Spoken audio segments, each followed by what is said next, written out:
ये वही प्रदेश है जिस प्रदेश में पहले एक भी बेड नहीं था कोरोना उपचार के लिए, आज वहां पे 55,000 बेड्स में ऑक्सीजन और वेंटिलेटर की सुविधा उपलब्ध करा करके उपचार की सुविधा प्रदेश दे रहा है।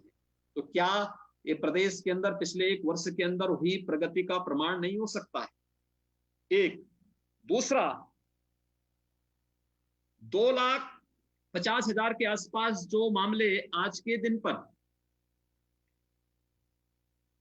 होम आइसोलेशन में है, होम आइसोलेशन में जितने भी पेशेंट हैं इन सभी के साथ संवाद बनाने का कार्यक्रम हर जिले में, हमारा उत्तर प्रदेश पहला स्टेट है आबादी के हिसाब से सबसे बड़ा होने के बावजूद जिसने अपने हर जिले में integrated command and control centre बनाया।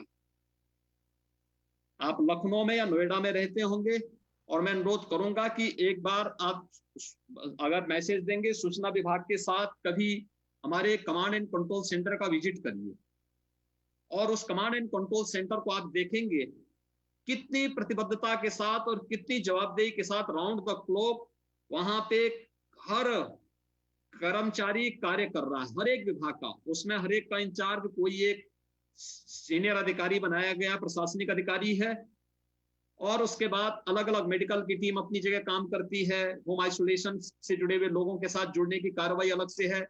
होम आइसोलेशन में हर एक व्यक्ति को प्रयास किया जा रहा है कि उसको मेडिकल किट उपलब्ध हो जाए और टेली कंसल्टेशन उसे कमांड एंड कंट्रोल सेंटर के माध्यम से या जनपद के अंदर से प्रारंभ मिल सके। ये व्यवस्थाएं भी प्रदेश के अंदर हर एक जनपद में प्रारंभ की गई है और ये लगातार पिछले 1 वर्ष के अंदर क्रिएट की गई है। जागरूकता की जहां तक बात है, प्रदेश के अंदर आप लोग फील्ड में उतरते होंगे, देखते होंगे जगह जगह जो माइक लगे हुए हैं, पब्लिक एड्रेस सिस्टम है, ये जागरूकता के लिए तैयार किए गए हैं, जिनके माध्यम से लगातार, ये केवल ये सेकंड स्टेन आने के बाद नहीं, इससे पहले भी पब्लिक एड्रेस सिस्टम लगा हुआ था, जिसके माध्यम से लगातार लोगों को मास्क पहनने, कोविड एप्रोप्रिएट बिहेवियर की अपील उनसे लगातार की जा रही थी कि आप लोग कोरोना के संक्रमण से बिल्कुल भी अपने को वो न करें, लापरवाही न करें, मास्क को धारण करें, 2 गज की दूरी का पालन करें, अगर किसी चीज को छूते हैं तो अपने हाथ को साबुन से धोएं, नहीं तो सैनिटाइजर से साफ कर लें। इन चीजों के बारे में लगातार प्रदेश के अंदर हर एक जनपद में आप देख रहे होंगे पब्लिक एड्रेस सिस्टम हर एक जनपद में लगा हुआ है और हर एक जनपद में कार्य हो रहा है। अनुमान करिए उत्तर प्रदेश में यानी महाराष्ट्र के बाद सर्वाधिक एक्टिव केस होंगे, क्योंकि आबादी सबसे बड़ी है। जितनी उत्तर प्रदेश की आबादी है उतना देश के अंदर अगर आप देखेंगे तो 22 राज्य आते हैं, तब उतनी बड़ी आबादी होती है। उस सब के बावजूद आपने देखा होगा ऑक्सीजन की क्राइसिस दिल्ली के अंदर है, यूपी के अंदर ना के बराबर है, और यूपी के अंदर वही लोग इस क्राइसिस को करने का प्रयास कर रहे हैं जिसके बारे में हमारे एक अभी मित्र ने कहा भी कि पहले से ही किसी पूर्वाग्रह से ग्रसित होकर के जो लोग किसी उसके साथ कर रहे हैं। मुझे याद है आज से 4 दिन पहले की एक घटना मैं आपको बताता हूं। ये संवाद मेरा ऐसा नहीं कि पहली बार हो रहा है। देखिए, सुबह के समय टीम 11 के साथ मेरा नियमित बैठने का कार्यक्रम बनता है, दोपहर के बाद कुछ अन्य संगठनों के साथ बैठक होती है, सायकाल कुछ अन्य संस्थाओं के साथ मेरा संवाद का कार्यक्रम होता है। तो मेरा उस दिन लखनऊ के हॉस्पिटल्स के साथ बैठक थी। 6 बजे बैठक मेरी होनी थी। इसी प्रकार से मेरी ये बैठक वहां पर जब प्रस्तावित थी, 5 बजे एक चैनल में चला कि फलाने हॉस्पिटल में ऑक्सीजन की कमी। तो मैंने तत्काल वहां पे एक टीम भेजी, प्रशासनिक टीम भेजी, एक मजिस्ट्रेट को भेजा। मैंने कहा देखो वहां ऑक्सीजन की कमी कैसे हो गई है और आप तत्काल वहां पे व्यवस्था करो। वो टीम वहां गई तो उनके पास पूरी ऑक्सीजन पूरा था। उसने मुझे, यानी बैठक के पहले पहले मुझे इसकी सूचना मेरे पास आ चुकी थी, अब ऑक्सीजन पूरा है। उन्होंने झूठी खबर दी। मैंने उसी समय फिर बैठक में पूछा उसके प्रबंधक को, मैंने कहा भाई आपके यहाँ से भी सूचना आ रही थी कि ऑक्सीजन की कमी है, लेकिन जब मजिस्ट्रेट गए तो ऑक्सीजन तो आपके यहाँ पूरी थी। लगे माफी मांगने, ये साहब गलती हो गई है और ऐसी गलती त्रुटि यानी एक त्रुटि के कारण ये चीजें हुई हैं। और ये चीजें कुछ लोग जानबूझ करके शरारतन स्थिति को पैनिक बनाने का प्रयास कर रहे हैं और उसके माध्यम से अफवाह फैला करके एक नकारात्मकता पैदा करने का प्रयास कर रहे हैं। मैं आपको फिर इस बात को कह सकता हूं, एक तो मैंने आपके सामने 3 दिनों के प्रदेश के अंदर कोविड के जो पेशेंट है 38,000 से आज हम 33,000 पे आए हैं, यानी ये लगातार लगभग 5,000 कोविड पॉजिटिव केसेस प्रदेश के अंदर पिछले 3 दिन के अंदर कम हुए हैं। लखनऊ के अंदर अगर आप देखेंगे तो प्रतिदिन जितने कोविड पॉजिटिव केस हैं एक उनकी संख्या में लगातार गिरावट आई है, 5,500 से लेकर के आज 4,500 तक पहुंची है। और रिकवरी अगर आप देखेंगे तो जितने पॉजिटिव केस आ रहे हैं उससे ज्यादा रिकवरी का रेट लखनऊ में। देखिए ये चीजें मैं इस बात को कह सकता हूं कि जो ये कृत्रिम अभाव पैदा करने का प्रयास किया जा रहा है, ना बेड्स की कमी है, ना ऑक्सीजन की कमी है, ना रेमडेसिविर की कमी या किसी अन्य जीवन रक्षक दवा की भी कमी नहीं है। ये कृत्रिम अभाव दिखाने का कुछ लोगों के द्वारा प्रयास और उसके माध्यम से अफवाह पैदा करके भगदड़ की स्थिति, क्योंकि जिन लोगों को प्रदेश में अव्यवस्था अराजकता पैदा करने का अवसर नहीं मिला, ये आपदा का काल है, हमने सर्वदलीय बैठक भी करके सब लोगों से इस बारे में अपील की थी कि भाई सभी लोग मिल करके इसमें एक एक व्यक्ति का जीवन हमारे लिए महत्वपूर्ण है, राजनीति का समय नहीं। अगर सरकार गलत कर रही है आप सरकार पर प्रहार करिए, लेकिन किसी व्यक्ति के जीवन के साथ खिलवाड़ मत करिए। लेकिन आप तब भी बयानबाजी देख रहे होंगे, जो लोग एक एक 1.5 साल से यूपी में नहीं आए हैं वे लोग बयानबाजी कर रहे हैं, वे लोग भी बोल रहे हैं। जिन लोगों ने कोरोना के पहले उसमें 1 साल में जनता के सामने कभी दर्शन नहीं दिए, वे लोग भी आज होम आइसोलेशन में रह करके भी चैन से नहीं रह पा रहे हैं। अपने प्रवक्ताओं के माध्यम से या एक लिखित विज्ञप्ति के माध्यम से किस प्रकार की नेगेटिव चीजें कर, जिनको जमीनी हकीकत की कोई जानकारी नहीं। और मेरी आप सबसे ये अपील होगी कि मैंने ये कुछ चीजें आपके सामने रखी हैं, ये प्रदेश के अंदर हैं।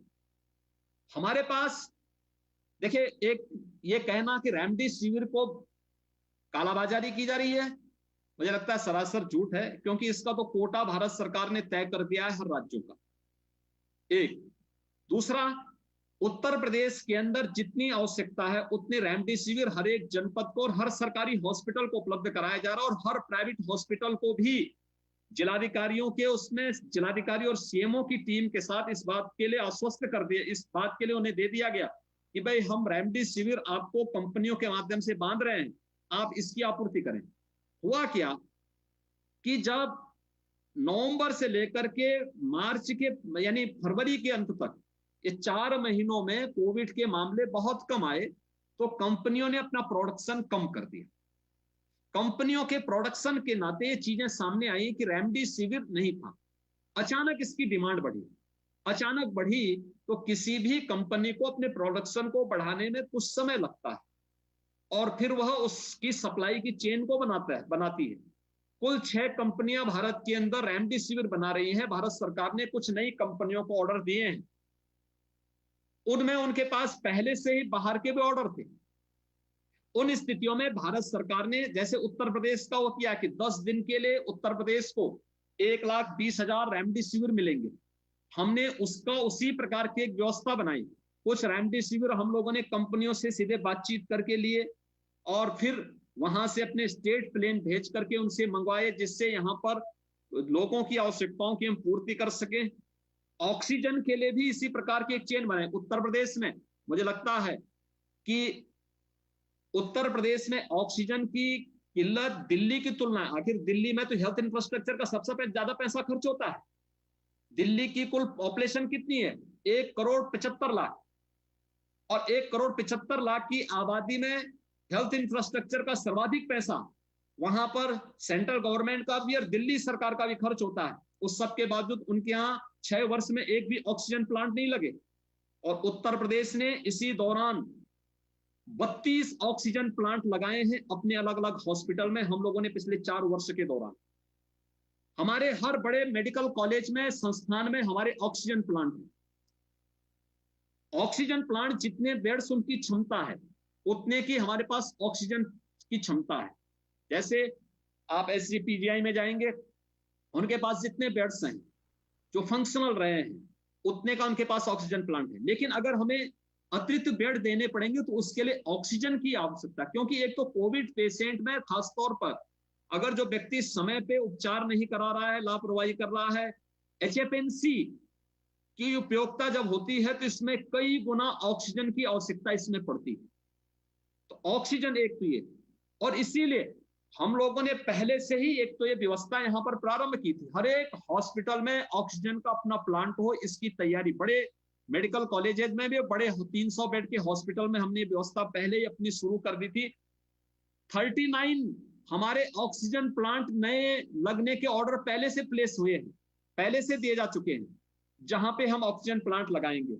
और वहां पर हमारी ये कार्रवाई चल रही, क्योंकि उस क्षमता सीमित है, कंपनियां सीमित हैं, उसकी प्रोसेस की एक प्रक्रिया है, उस प्रक्रिया के तहत ये चीजें हम लोग पहले से कर रहे थे। इसलिए यूपी के अंदर उतनी क्राइसिस नहीं थी जितनी दिल्ली के अंदर है, क्योंकि दिल्ली में अगर ऑक्सीजन प्लांट पर पैसा खर्च किया गया होता और उसके लिए नियत पैसे को उस पर लगाया गया होता, ये चीजें वहां पर नहीं होती। लेकिन यूपी के अंदर हम लोगों ने उसके लिए व्यवस्था पहले से की। दूसरा, भारत सरकार ने जो आवंटन किया है, उस आवंटन के अनुसार त्वरित निर्णय लेते हुए टैंकर उपलब्ध करवाना।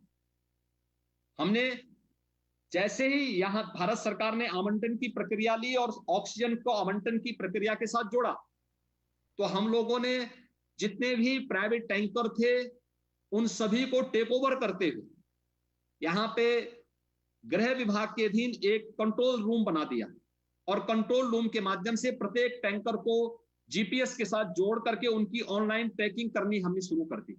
और उसके बाद हम लोगों ने व्यवस्था की, फिर हम लोगों ने रक्षा मंत्रालय के साथ संवाद बनाया, भारत सरकार के सहयोग से हमें रक्षा मंत्रालय के विमान मिले, हम लोगों ने टैंकर यहां से रांची पहुंचाने का कार्य किया, और रांची भेजने के बाद फिर वहां से, क्योंकि खाली टैंकर तो उससे भेजे जा सकते हैं, लेकिन वहां से फिर ट्रेन से वह ऑक्सीजन भर करके वे जहाज नहीं लेके आते हैं, इसलिए हम लोग वहां से फिर ट्रेन से लेके आ रहे हैं। आपने देखा होगा पिछले 3 दिन के अंदर दूसरी ट्रेन आज लखनऊ में ऑक्सीजन लेकर के पहुंची है। ऐसे ही हम लोग जामनगर से भी हमें अप्रोच रिलायंस ने भी किया था, कि उन्होंने भी, और टाटा ग्रुप ने भी किया था, अडानी ग्रुप ने भी किया था, वो ऑक्सीजन देना चाहते हैं यूपी को। हम लोगों ने किसी से सिलेंडर मांगे, कुछ से टैंकर मांग रहे हैं, कुछ लोगों से अन्य व्यवस्थाएं कर रहे हैं। आप सोचिए कि हमारे पास उत्तर प्रदेश में कुल 32 टैंकर थे, और हमने पिछले एक सप्ताह के अंदर प्रदेश के अंदर लगभग 72 टैंकर वर्तमान में हमारे चल रहे हैं ऑक्सीजन के, जिससे ऑक्सीजन की आपूर्ति हर जनपद में, सरकारी और प्राइवेट हर हॉस्पिटल में हो रही है। समस्या ऑक्सीजन नहीं, समस्या एक उन जमाखोरों का है जो अनावश्यक रूप से स्थिति को पैनिक बनाने का प्रयास कर रहे हैं। एक दूसरा, जिसको ऑक्सीजन की आवश्यकता नहीं, जब वह भी लाइन में खड़ा होता है तो एक उस जरूरतमंद का हक मारा जाता है, जिसको वास्तव में होम आइसोलेशन के दौरान भी उसको ऑक्सीजन की आवश्यकता है, या बहुत सारे श्वास के रोगी होंगे जिनको पहले से डॉक्टर ने सजेस्ट किया है, उसका हक वो लोग मार रहे हैं। और मेरी इसलिए अपील थी मीडिया से कि हम अपने यहाँ पैनल डिस्कशन कराते हैं, तो इसमें पैनल डिस्कशन में इस प्रकार के विशेषज्ञों को बुला करके अगर हम उनसे करा सकें कि नहीं भाई, ऑक्सीजन सिलेंडर हर एक कोरोना पॉजिटिव पेशेंट के लिए नहीं आवश्यक है भाई, जिसका ऑक्सीजन लेवल 94 से कम हुआ है, हम उनके बारे में बता सकते हैं कि भाई आखिर उन लोगों को किस प्रकार के बिहेवियर को अपनाने की आवश्यकता है। वो पीठ के बल लेटने की बजाय, फ्लैट लेटने की बजाय अगर वो पेट के बल लेटे, बायां करवट लेकर होकर के सोए, तो हो सकता ऑक्सीजन की कम खपत उसको होगी, ऑक्सीजन का लेवल उसका मेंटेन रहेगा। दूसरा, हॉस्पिटल में हम लोगों ने इसीलिए हर हॉस्पिटल, सरकारी और प्राइवेट हर हॉस्पिटल में ऑक्सीजन की ऑडिट के लिए 7 संस्थाओं को हमने नामित किया है। IIT Kanpur, IIT BHU, IIM Lucknow, AKTU Lucknow, Madan Mohan Malviya प्रौद्योगिकी विश्वविद्यालय Gorakhpur, Motilal Nehru regional engineering college आपका प्रयागराज, और HBTU कानपुर, इन सब 7 संस्थाओं को हम लोगों ने इसके लिए पूरे प्रदेश के अंदर हर जनपद की, हर हॉस्पिटल की ऑक्सीजन ऑडिट करवाने के लिए भी कहा है। क्योंकि हो क्या रहा है, हॉस्पिटल में HFNC कभी कभी पेशेंट अपने आप उस रेगुलेटर को ज्यादा कर दे रहा है, उसकी आवश्यकता नहीं लेकिन वो ज्यादा कर रहा है। इसी प्रकार से बहुत सारी जगह रेगुलेटर खुला रह जा रहा है, ऑक्सीजन वेस्ट हो रहा है। ऑक्सीजन के वेस्ट को बचाना और उस वेस्ट ऑक्सीजन को, जो वेस्ट होने से बच रही उस ऑक्सीजन का उपयोग अन्य जरूरतमंदों को हो सके, इसीलिए ये ऑक्सीजन ऑडिट की कार्रवाई हम पूरे प्रदेश के अंदर हमारी वर्तमान में चल रही है। ये कार्य भी हम लोग इसके साथ इसीलिए जोड़ चुके हैं। और मैं इसीलिए कह सकता हूं कि पिछले 3 दिनों के जो डाटा हमारे पास है, जो टेस्टिंग की क्षमता हम लोगों ने प्रदेश के अंदर बढ़ाई है, प्रदेश के अंदर बेड्स की क्षमता देखिए, मौजूदा स्थिति में ही नहीं, हम लोग सेकंड और थर्ड वेव के लिए भी तैयार हैं। और मैं इस बात को कह सकता हूं कि हम लोगों ने हर एक जनपद को मौजूदा जितनी उनकी बेड्स की क्षमता है उसको दुगना करने के लिए पहले से आदेश किया है कि आप बढ़ाइए। लेकिन समस्या केवल बेड्स बढ़ाने की नहीं है, बेड्स तो हमारे पास पर्याप्त हैं, उसमें ऑक्सीजन की आपूर्ति भी अनवरत रूप से बनी रहे, इसके बारे में भी उनको कहा गया है। ट्रेन्ड मैन पावर हो, इसके लिए भी उनको किया गया, इनके लिए भी पहले से ही सभी जनपदों को पैसा भी दिया गया है और जिलाधिकारी और मंडलायुक्तों को इस बारे में कहा गया कि वे लोग इस प्रक्रिया को वहां पर तेजी के साथ आगे बढ़ाने का कार्य करें।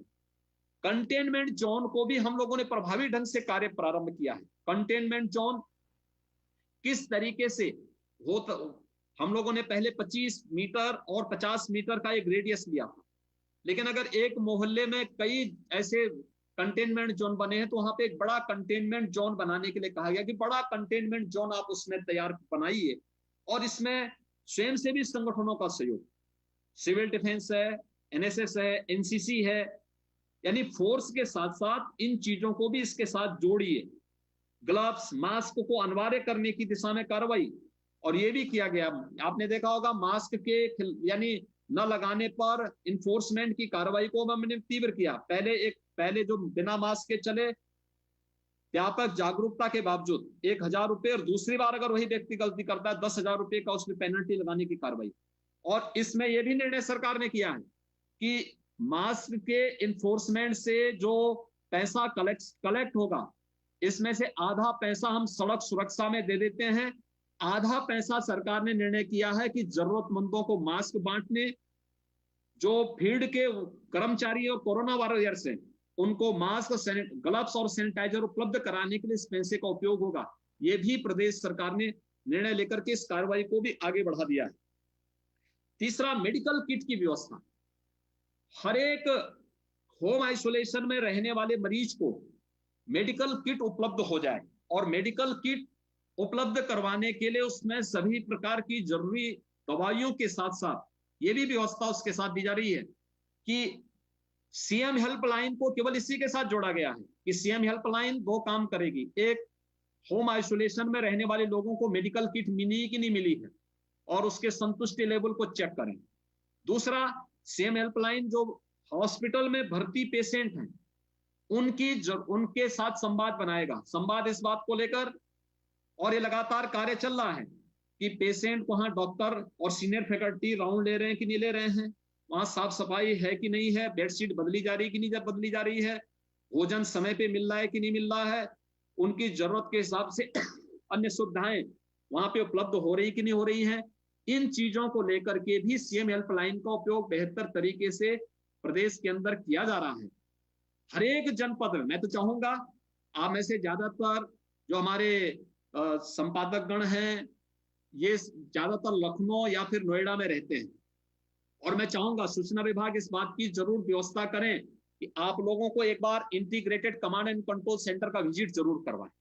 आप लोग देखें एक बार वहां की व्यवस्था को, और फिर उसकी तुलना करें अन्य राज्यों से कि क्या अन्य राज्यों ने भी इसी प्रकार की व्यवस्था बनाई है, और कैसे यानी एक एक चीज को वहां पर मैपिंग की जा रही है, और कैसे एक एक चीज की जानकारी लेने के साथ साथ हर एक चीज पूरी ट्रांसपेरेंट तरीके से इन चीजों को किया जा रहा है। तो ये चीजें वहां पर इस रूप में करने का प्रयास किया जा रहा है। स्वच्छता, सैनिटाइजेशन और फॉगिंग की भी विशेष कार्रवाई चल रही है। देखिए, आज के दिन पर हम लोगों ने नाइट कर्फ्यू पूरे प्रदेश के अंदर लागू किया है सभी 75 जनपदों में। पहले सरकार की ये थी व्यवस्था की 2000 एक्टिव केस जिन जनपदों में होंगे वहां पे ऑटोमेटिक नाइट कर्फ्यू लग जाएगा, रात्रि 8 बजे से लेकर सुबह 7 बजे तक। लेकिन हमारे 16 जनपद अभी भी ऐसे थे जहां पे एक्टिव केसेस इससे कम थे, 2000 से कम थे, लेकिन हमने इसको पूरे प्रदेश के अंदर नाइट कर्फ्यू को अनिवार्य रूप से लागू किया है। दूसरा, प्रदेश के अंदर हम लोगों ने नाइट कर्फ्यू और साप्ताहिक बंदी का उपयोग स्वच्छता, सैनिटाइजेशन और फॉगिंग के लिए किया है। ये स्वच्छता, सैनिटाइजेशन, देखिए कोरोना का जो वर्तमान में जो संक्रमण है यह एयरबोर्न ज्यादा है, हवा में इसके वायरस हैं।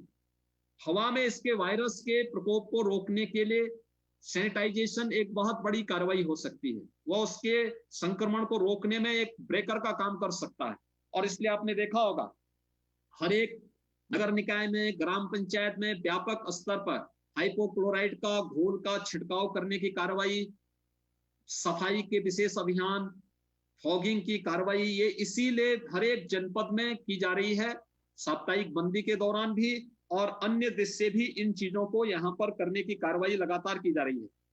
प्रवासी कामगार और श्रमिक, मुझे लगता है कि पिछली बार जब दिल्ली से लॉकडाउन, जब 25 मार्च 2020 को लॉकडाउन प्रारंभ हुआ था, उस दौरान आपने देखा होगा कि दिल्ली से अचानक बड़ी संख्या में कामगार और श्रमिक निकले थे।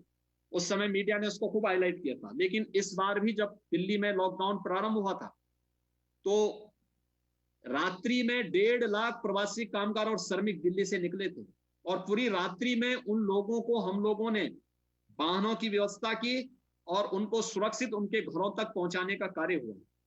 यह सच था कि पिछली बार जब कामगार और श्रमिक आ रहे थे उस समय इन्फेक्शन नहीं था, इस बार काफी बड़ी मात्रा में इन्फेक्शन था। उनके लिए क्वारंटीन सेंटर बनाए गए, उनको हॉस्पिटलाइज किया गया, जिनके पास घर में व्यवस्था थी उन्हें होम आइसोलेशन की व्यवस्था के साथ जोड़ा गया है। और ये कार्रवाई हम लोग निरंतर इसके साथ कर रहे हैं, इन चीजों को कर रहे हैं। इसके अलावा प्रदेश के अंदर निजी चिकित्सालय और लैब्स को भी, कल आपने देखा होगा हमारी सरकार ने एक निर्णय और किया है, और वो ये किया है कि अगर सरकारी हॉस्पिटल्स में बेड्स कम हो गए हैं या बेड्स नहीं है किसी जिले में, तो जिले के अंदर integrated command and control centre के माध्यम से कोई भी पेशेंट जिसको हॉस्पिटल में जाना आवश्यक है, वह किसी भी प्राइवेट हॉस्पिटल में एडमिट होगा, उसको कोई भी हॉस्पिटल मना नहीं करेगा और उसका उपचार हम लोग आयुष्मान भारत के तर्ज पर उस हॉस्पिटल का भुगतान सरकार करेगी, लेकिन किसी पेशेंट के लिए कोई मना नहीं करेगा।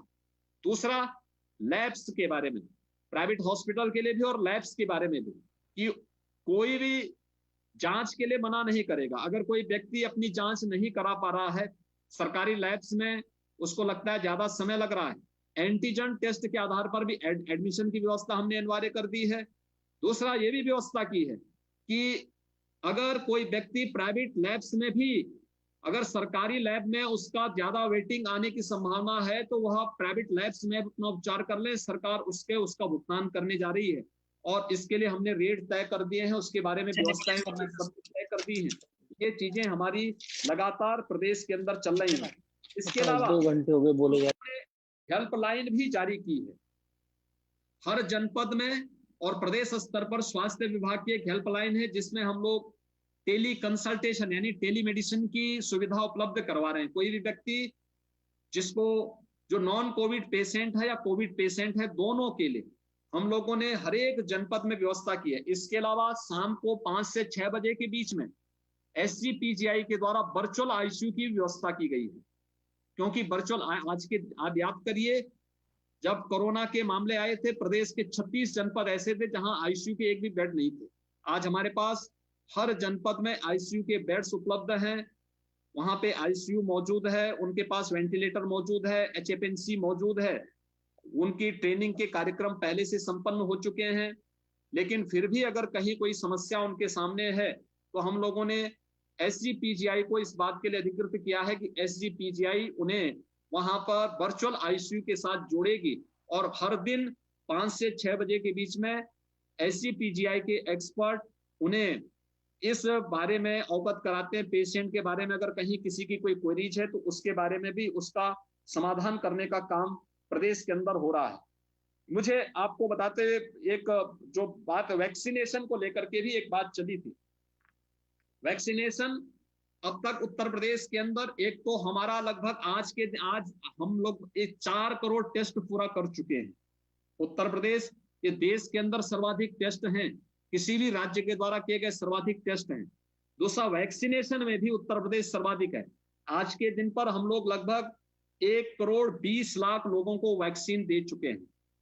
1,20,00,000 लोगों को वैक्सीन, जिसमें से हमारी जो वैक्सीन की स्थिति है उसमें हम लोग लगभग 1 करोड़ के आसपास लोगों को पहली डोज दे चुके हैं और 20 लाख के आसपास लोग ऐसे हैं जिनको दूसरी डोज भी मिल चुकी है, यानी एक बड़ी संख्या है।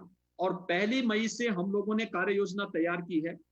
हम लोग चाहते हैं कि व्यापक पैमाने पे चीजें हों। वैक्सीन लगाने के लिए 2 चीजें बहुत आवश्यक है। कोई भी वैक्सीन होता है उसके अपने रिएक्शन भी होते हैं, और इसलिए सावधानी के लिए आप देखे होंगे वैक्सीनेशन के हर एक सेंटर में कुछ सावधानी बरती गई है। एक, कोरोना से भी लड़ना है, वैक्सीनेशन भी कराना है।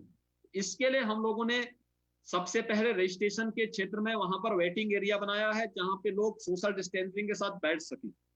फिर वैक्सीन लेने के बाद भी ये व्यवस्था की गई, वहां एक ऑब्जर्वेशन का एरिया भी है जहां पर लोग बैठ करके वैक्सीन के लगने के आधे घंटे तक बैठ करके उसको ऑब्जर्व वहां के विशेषज्ञ कर सकेंगे। तो ये प्रक्रिया बनाई जा रही। 8,000 ऐसे सेंटर हम प्रदेश के अंदर तैयार कर चुके हैं वैक्सीन की उपलब्धता के आधार पर, क्योंकि कंपनियों से खरीदने की हमने कभी 1 करोड़ वैक्सीन के ऑर्डर प्लेस किए हैं।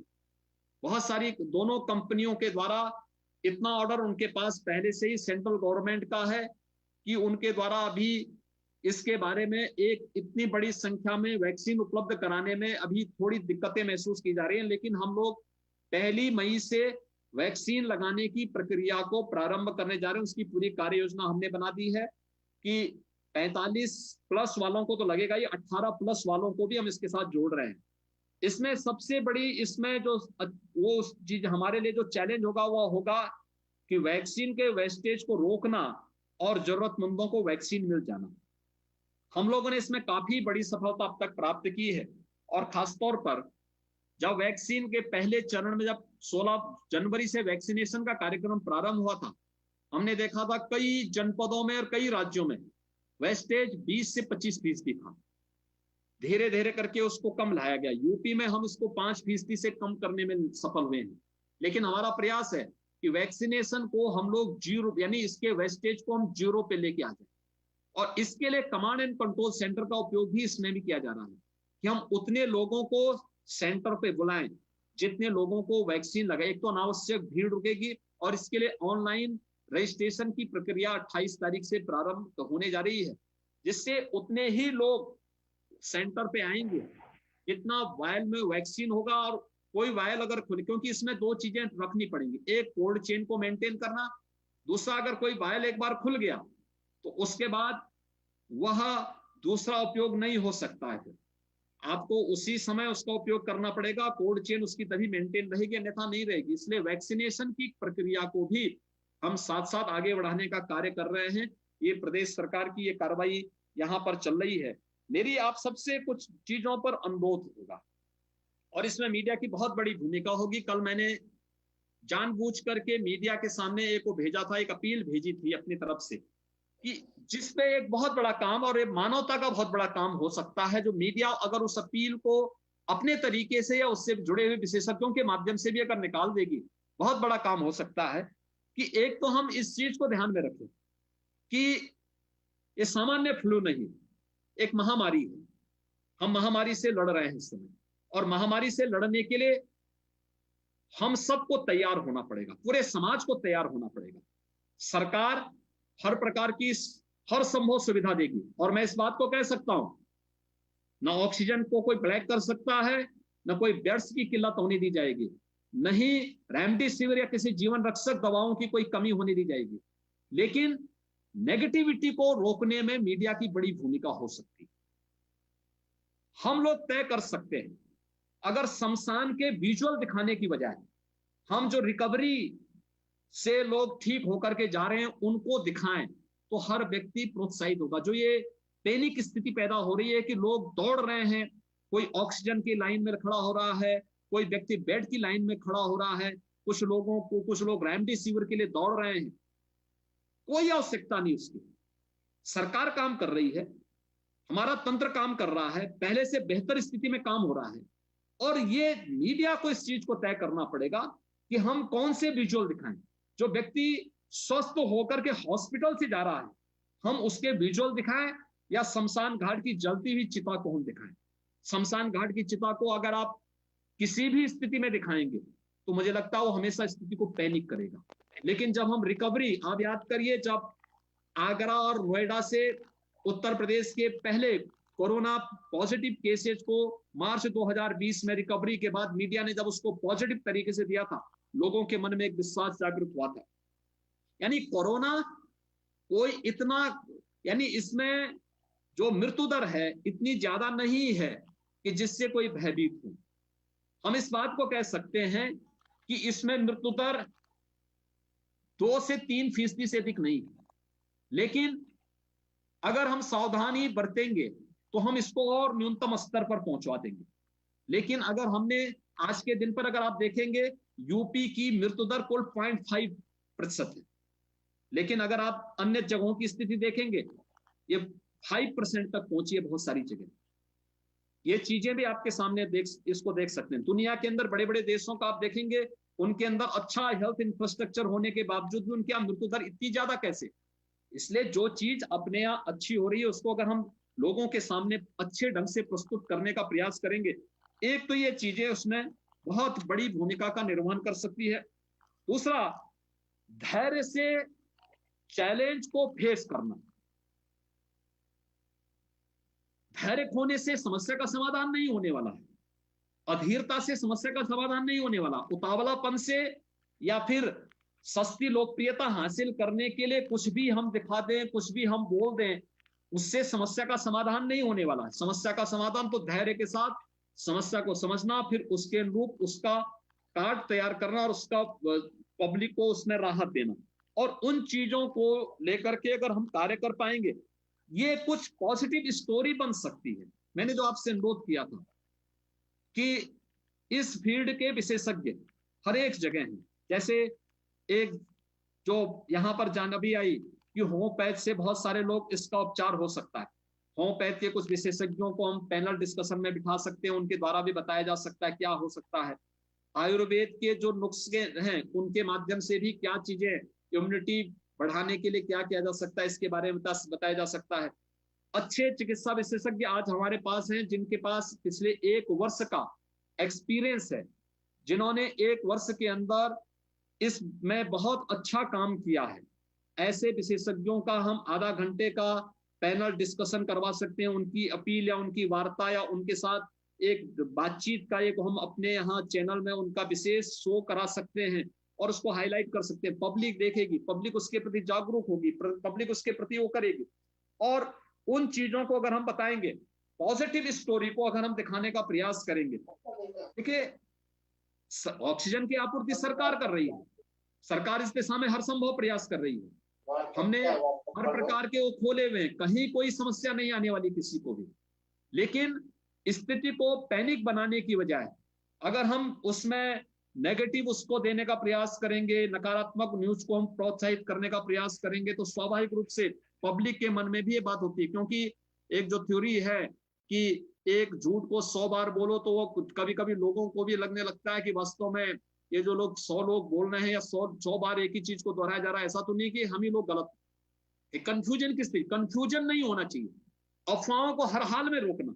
और सरकार की कार्रवाई चल रही है। रेमडेसिविर के जो इंजेक्शन पकड़े गए हैं, ये वास्तव में सही इंजेक्शन नहीं थी, डुप्लीकेट इंजेक्शन है। और ये जो डुप्लीकेसी चल रही है, ये कार्रवाई हम मेरे आदेश पे सारी कार्रवाई पूरे प्रदेश के अंदर चल रही है। लगातार हम लोग इस पे कार्रवाई भी कर रहे हैं कि जहां कहीं भी कोई व्यक्ति इस प्रकार की अवैध और अनैतिक धंधे के साथ लिप्त है, जो किसी व्यक्ति के जीवन के साथ खिलवाड़ करने वाला है, हम उसके खिलाफ कार्रवाई करेंगे, एनएसए लगाएंगे, उनकी संपत्तियों को जब्त करने की कार्रवाई करके सख्त कार्रवाई भी करेंगे। ये हम लोग इसके साथ चल रहे हैं। मेरा आप सबसे ये आग्रह होगा कि प्रदेश ने जो आशंकाएं आप की हैं, इन सब की व्यवस्थाएं की हैं, और मैंने आवश्यक समझा कि इसके बारे में मैं आपको अवगत भी करा दूं प्रदेश सरकार की। यद्यपि मैं प्रतिदिन टीम 11 की बैठक करता हूं, टीम 11 की बैठक में क्या निर्णय हुए हैं, क्या हमारी तैयारी है, ये हर एक मीडिया को हम लोग इसको लिखित डॉक्यूमेंट उपलब्ध करवाते हैं, एक बकायदा सबके पास जाती है, और नहीं होती तो मैं फिर से सूचना विभाग से कहूंगा कि प्रतिदिन प्रत्येक के पास, हर एक मीडिया के पास ये जाना चाहिए, दिखना चाहिए हमारी क्या तैयारी है, कैसे हम इन चीजों को लेके कर रहे हैं, और हम लोग उसी स्तर पर जा रहे हैं। लेकिन हमें याद रखना होगा, ये सामान्य फ्लू नहीं है, ये महामारी है, सदी की महामारी है, और महामारी से लड़ने के लिए सरकार के इंतजाम भी उसी द्रुत गति से बढ़ तो रहे हैं। हमारी टीम इसी से काम कर रही है कि कोरोना पर हम विजय तब प्राप्त करेंगे जब उससे 10 कदम आगे हम लोग चलेंगे, और उसी रणनीति पर हम कार्य कर रहे हैं। लेकिन इसमें एक पॉजिटिव माहौल बनाने और माहौल को पैनिक न बनाने में आपकी बड़ी भूमिका